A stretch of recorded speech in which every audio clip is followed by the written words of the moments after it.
pessoal, sejam muito bem-vindos ao meu canal e a mais um vídeo. Nesse vídeo eu vou ensinar para vocês passo a passo como construir um cronograma de estudos.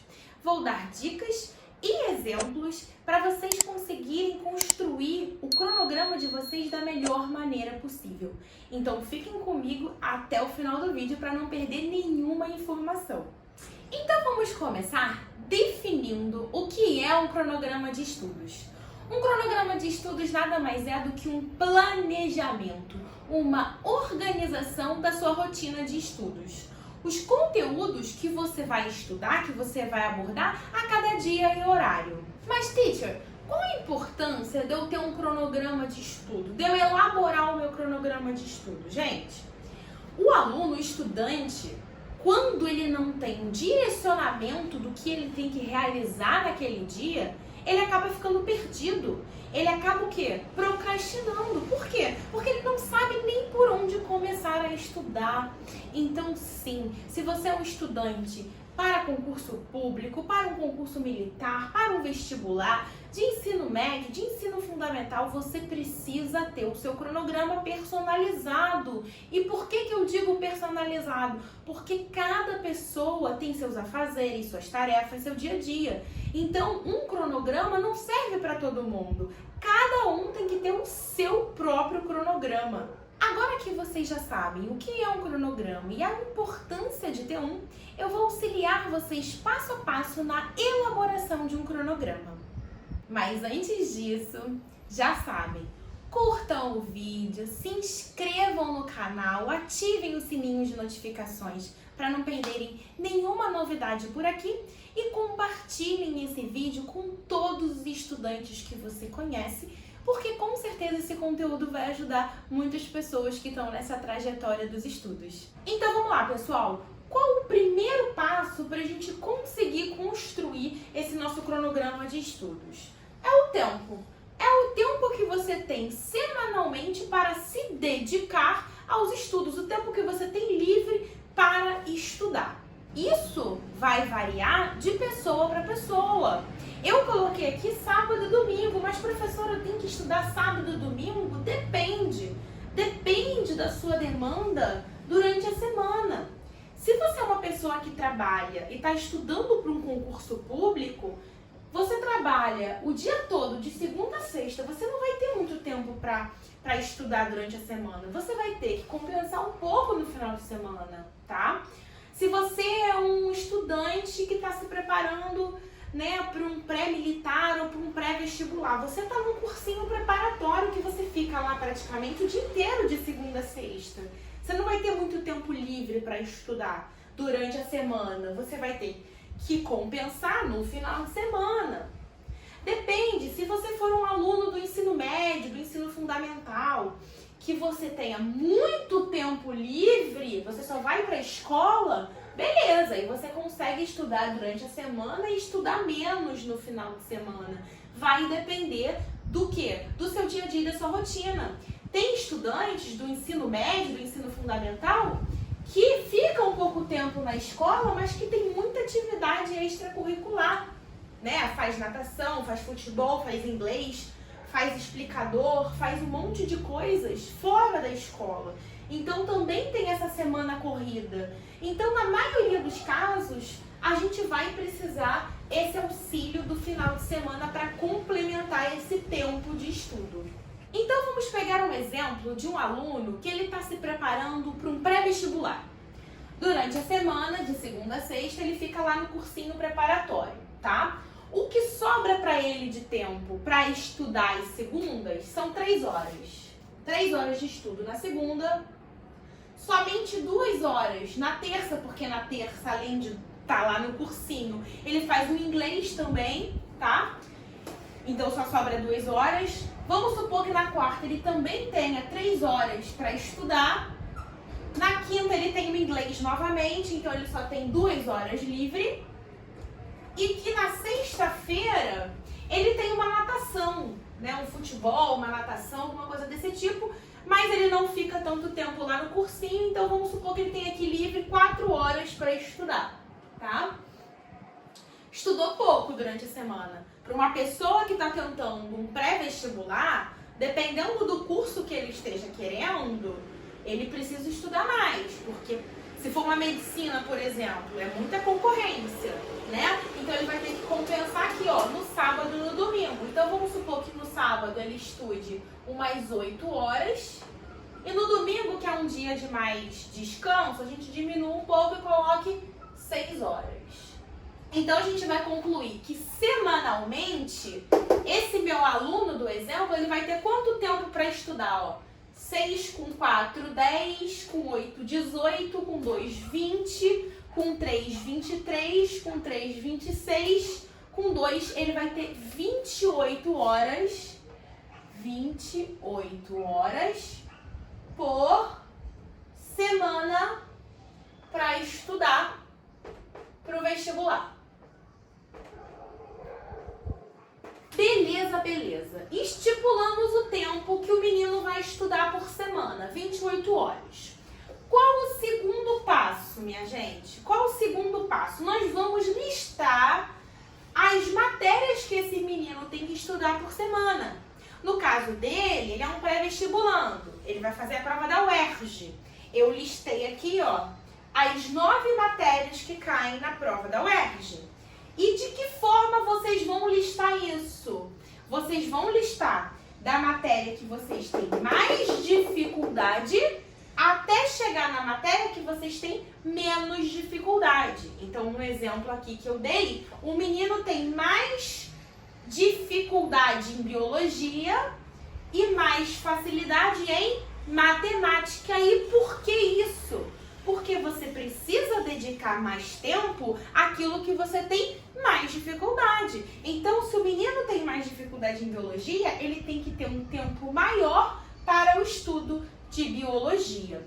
E como que vocês podem fazer essa divisão de tempos? Vocês podem usar proporcionalidade. Quem já aprendeu essa matéria já pode fazer os cálculos, né, de proporção. Quanto mais eu tenho dificuldade, maior o tempo que eu tenho que investir naquele estudo daquela determinada matéria. Quem ainda não estudou proporcionalidade e quiser um vídeo de eu explicando proporcionalidade e utilizando até esse exemplo aqui, pede aqui nos comentários que, se vocês pedirem, eu faço o vídeo. Então, perfeito. A pessoa foi lá, fez o primeiro passo, determinou quanto tempo de estudo ela vai ter semanalmente. Depois, ela fez o cálculo de proporcionalidade e montou o cronogramazinho dela. Pá! E ficou mais ou menos assim, ó. Isso aqui é o exemplo de um dia, isso aqui é o exemplo de um outro dia. Por quê? Porque tem várias informações importantes aqui que eu quero falar para vocês. Prestem atenção. Primeiro ponto que eu quero que vocês observem. Nesse dia aqui, a pessoa tem um total de 6 horas de estudo. E nesse dia aqui também. Porém, qual a diferença? Nesse dia aqui, ela estuda 2 horas seguidas, dando intervalos de meia hora, ó. De 2 às 4, 2. De 4h30 às 6h30, mais 2. E de 7 às 9, mais 2. Então, ela estuda um total de 6 horas. Nesse outro dia aqui, ela também estuda um total de 6 horas, se vocês contabilizarem. Porém, ela estuda 1h30, dá um intervalo de 15 minutos. Depois, mais 1h30, dá outro intervalo de 15 minutos. Mais 1h30, outro intervalo de 15 minutos e mais 1h30. Ou seja, tem diversas maneiras diferentes que vocês podem estudar a mesma quantidade de tempo num determinado dia. Isso é a primeira coisa que eu quero que vocês observem. Segunda coisa, gente, cada pessoa é uma pessoa. A gente tem que ter o processo do autoconhecimento, da individualidade. Pô, eu consigo ficar 2 horas focado? Então eu vou distribuir assim o meu dia. Ah, não, professora, eu não consigo ficar 2 horas focada. Eu perco a concentração, eu perco a produtividade, então eu vou fazer o quê? 1h30 de estudo. Ah, não, professora, 1h30 ainda é muita coisa pra mim. Então faz 1 hora, gente. Qual é o ideal? O ideal é que a gente coloque esses intervalos proporcionais em relação ao tempo de estudo. Quanto mais tempo eu fico estudando, maior é o meu intervalo. E quanto menos tempo eu passo estudando, menor é o meu intervalo. Mas isso também, repito, vai variar de pessoa para pessoa. Porque o objetivo é sempre a gente buscar metas alcançáveis. E aos poucos a gente vai evoluindo, porque o cronograma ele é modificável. Quando vocês conseguirem atingir uma produtividade de estudos maior, quando vocês conseguirem atingir uma intensidade maior, vocês modificam. Começa estudando 1 hora seguida, né? Aí, daqui a uns meses, vocês estudam 1h15 seguida. Depois, 1h30. E assim por diante, vocês vão evoluindo. E importantíssimo, durante o tempo de estudo, gente, foco total no estudo. Desliguem o celular e coloquem ele em outro cômodo, para vocês não terem a tentação de pegar no celular.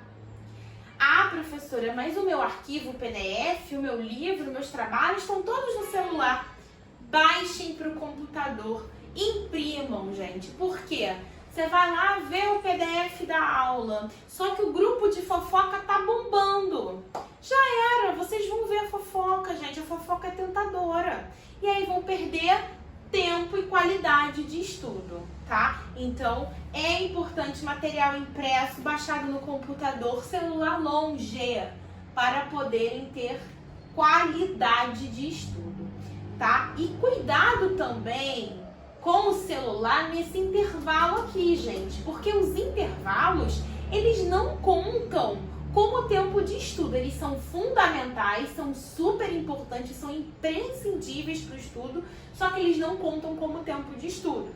Se vocês ficarem o intervalo inteiro no celular, vocês não vão fazer as tarefas diárias que vocês têm que fazer e vão querer tirar tempo do estudo para poder lavar a louça, para poder comer, para poder tomar banho. E não é assim que funciona. O intervalo, ele é feito exatamente para isso. Para botar uma roupa para bater, para tirar uma roupa da corda, lavar uma louça, organizar um material, né? Fazer coisas que você precisa fazer naquele dia. Você faz no intervalo. Tempo de estudo é tempo de estudo. Agora observem a maneira na qual eu intercalei as matérias. Isso também é muito importante, tá? O que eu fiz, né? Num dia eu peguei primeiro uma matéria de exatas, que tem bastante cálculo, contas.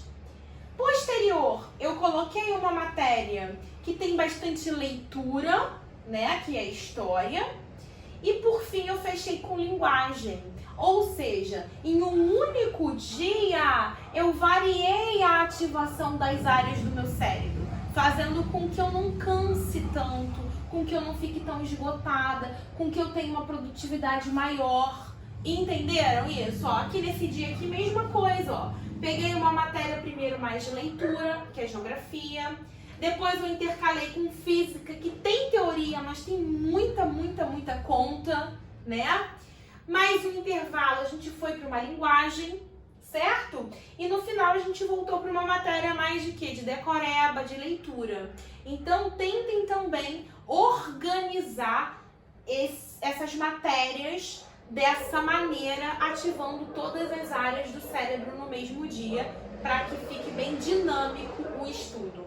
Agora eu quero que vocês observem o seguinte. Vamos supor que na sua semana você ficou com 3 dias para estudar matemática. Na segunda, você tem um total de 3 horas para estudar matemática. Na quarta, 2 e na sexta, 2, ok? Mas, professora, o que eu vou fazer? O que eu vou estudar, né? O que eu tenho que fazer nesse tempo aqui de estudo de matemática? Bom, primeiro, no primeiro dia que você vai começar a estudar, o que você vai fazer? Você vai rever o conteúdo novo aprendido naquele dia ou naquela semana, o último conteúdo novo que você aprendeu no cursinho, na aula particular ou na escola, enfim. Você vai revisar o conteúdo novo aprendido, você vai fixar, fazendo exercícios de fixação e exercícios de aprofundamento, para você deixar aquele conhecimento bem fortificado, ó. Lembrem sempre desse ciclo, aprender, fixar, aprofundar, para vocês terem o aprendizado de fato, ok? Beleza. Então, vocês vão tirar um dia, sei lá, segunda-feira eu vou pegar o conteúdo novo, vou explorar o conteúdo novo. Na quarta e na sexta, eu vou ficar fazendo questões. Eu vou ficar fazendo questões de matérias que eu já aprendi, incluindo o conteúdo novo que eu estudei na segunda, porque agora ele já não é mais novo, porque eu já fixei, já aprofundei, já aprendi, então agora ele já é mais um conteúdo para minha lista de conteúdos aprendidos. Sim, vocês precisam ter uma lista de conteúdos que você já aprendeu daquela disciplina, certo? Por exemplo, se você está estudando na escola e você vai fazer uma prova, na primeira prova que você vai fazer, até essa primeira prova, você tem que ir anotando os conteúdos para você ir estudando todos aqueles conteúdos até aquela prova, para você não esquecer nenhum deles. Ah, se você é um concurseiro, mesma coisa. Você aprendeu cilindros, mas daqui a uns meses você vai estar aprendendo cones, exemplo, né? Mas você não pode esquecer daquela matéria que você aprendeu lá atrás. Você sempre tem que estar praticando, sempre tem que estar estudando para não esquecer o conhecimento, para vocês não esquecerem o que já foi aprendido. Então eu gosto muito da técnica do pauzinho, que é uma técnica bem básica e bem eficiente, que é o seguinte: vamos supor que o meu aluno já tenha aprendido cilindros, PA, Pitágoras, matriz, áreas e cones. São os conteúdos que eu já ensinei pro meu aluno que tá lá, que vai prestar o ERJ, tá? Só que isso aqui foi a primeira matéria que a gente viu juntos, exemplo. E a gente tá aqui agora. Ele não pode focar só aqui no agora. Ele precisa estar praticando tudo para não esquecer de nada, para manter um equilíbrio. Então, por exemplo, se o Joãozinho já fez 5 questões de cilindro, cada pauzinho representa uma questão que o aluno fez, que o aluno concluiu e o aluno acertou, que ele fez sozinho. Isso aqui é sozinho, tá? Não é junto comigo, não é no cursinho, não é na escola. O tempo de estudo, gente, ele só contabiliza o tempo de estudo sozinho. Porque quando você tá com o professor, quando você tá na escola, quando você tá no cursinho, você não tá usando o máximo da sua capacidade de raciocínio, porque tem um colega para ajudar, porque tem um professor para explicar. O tempo de estudo, ele se dá no momento que você está sozinho, que as dúvidas aparecem, anotem as dúvidas para tirar com o professor, com os professores, entendeu? Então vamos lá. O Joãozinho já fez 5 questões de cilindro, 2 de progressão aritmética, 6 de Pitágoras, 4 de matriz, 1 de área e 2 de cone. Tá errado. Isso tá errado. Não tá proporcional isso, né? Ele só fez 1 de área e já fez 6 de Pitágoras. Ele precisa fazer mais de área. Então hoje, na minha quarta-feira, eu vou aproveitar e vou fazer mais umas 3 questõezinhas de área. Na sexta, bom, o que tá faltando aqui eu estudar? Pô, eu estudei pouco cone e pouca PA. Vou fazer mais umas 3 questõezinhas de PA e mais umas 3 questõezinhas de cone. Pra o quê? Pra minha lista ficar o quê? Equilibrada. Eu sempre tá estudando tudo um pouco. É super válido um cronograma muito bem elaborado, muito bem feito, muito bem programado para sua rotina, para o seu dia a dia. Isso é fundamental. Mas também temos que lembrar que é importante ter foco, disciplina para realmente cumprir o que está ali pré-estabelecido. Lembrar também que a gente precisa de uma boa alimentação, uma boa noite de sono para gerar mais qualidade nos estudos.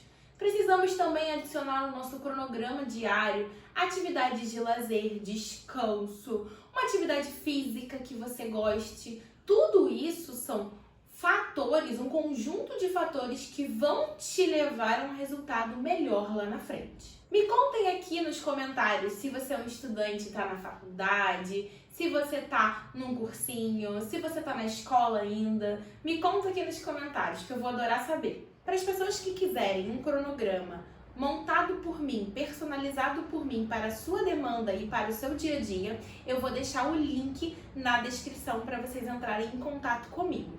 E para os meus alunos que quiserem cronograma, me mandem mensagem também que para os meus alunos tem desconto de 20% na elaboração do cronograma.